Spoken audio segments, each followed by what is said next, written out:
তৈরি হয়ে গেছে সিম পাতুরি। আজকে রান্না করব সিম পাতুরি। সিম পাতুরির জন্য আমি সিমগুলো কেটে নিয়েছি। দেখুন, ছোটো সিম হলে এরকম গোটা রাখতে পারেন, একটু বড় সাইজের হলে দুখণ্ড করে নিতে পারেন। আমি সিম পাতুরির জন্য আমি মশলাটা তৈরি করে নেব। এর জন্য নিয়ে নিয়েছি পোস্ত 2 চামচ আর 2 চামচ সর্ষে আর 3টে কাঁচা লঙ্কা। এগুলোকে এবার বেটে নেব। গ্যাসে কড়াই বসিয়ে দিয়েছি। সর্ষে পোস্ত বাটা হয়ে গেছে। এবার এর সঙ্গে 2 কোয়া রসুন দিয়ে দেবো। 3-4 কোয়া রসুন দিয়ে দেবো। আপনারা চাইলে রসুনটা স্কিপ করতে পারেন, আমি একটু রসুন দিয়ে করছি। যারা নিরামিষ খান তারা নিরামিষ সর্ষে পোস্ত লঙ্কা কাঁচা লঙ্কা বেটেও করতে পারেন। আমি একটু রসুন দিচ্ছি আজকে। তেল দিয়ে দেবো, আমি সর্ষের তেল দিয়ে করছি। তেলের মধ্যে একটু কালো জিরা ফোড়ন দিয়ে দেবো। এবার আমি সিমগুলোকে দিয়ে ভাজতে থাকবো।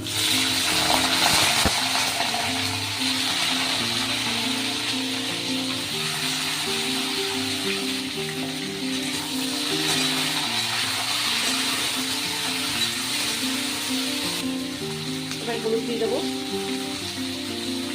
লবণ। যে যেরকম খান আপনারা সেরকম দেবেন। সিমটাকে ভালো করে একটু ভাজা ভাজা করে নেব। ভাজা হয়ে এসছে। এবার সামান্য জল দিয়ে সিমটাকে সিদ্ধ হওয়ার জন্য দিতে দেবো। বেশি জল দেওয়া যাবে না, যেহেতু সিম পাতুরি করবো, মাখা মাখা হবে, তাই অল্প জল দেবো। এবার এটাকে ঢেকে দেবো সিমটা সিদ্ধ হওয়ার জন্য। দেখা যাক সিমটা সিদ্ধ হয়েছে নাকি। কিছুটা সিদ্ধ হয়ে গেছে। এবার দিয়ে দেবো সর্ষে আর পোস্ত, সামান্য একটু রসুন আর কাঁচা লঙ্কা।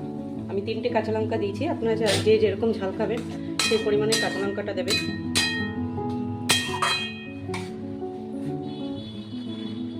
বাটিটা ধুয়ে সামান্য জল দিয়ে দিলাম। এবার দিয়ে দেবো একটুখানি সামান্য চিনি। শীতকালে অনেক সবজি পাওয়া যায়, সবজি খেয়ে মজা। আপনাদের কাদের কাদের ভালো লাগে এই সিম পাতুরি খেতে আমাকে কমেন্ট করে জানাবেন। দেখি পাতুরিটা কতদূর একদম পারফেক্ট হয়ে এসছে। এবার এটাকে ধনেপাতা দিয়ে দেবো। শীতকালে এই মজা, ধনেপাতা থাকে। হয়ে গেছে পাতুরি, এবার নামিয়ে দেবো।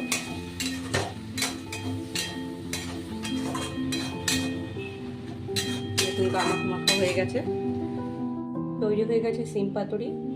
আমার রান্নাটা যদি আপনারা ভালো লেগে থাকে অবশ্যই আমার পাশে থাকবেন সাবস্ক্রাইব করে এবং লাইক করবেন।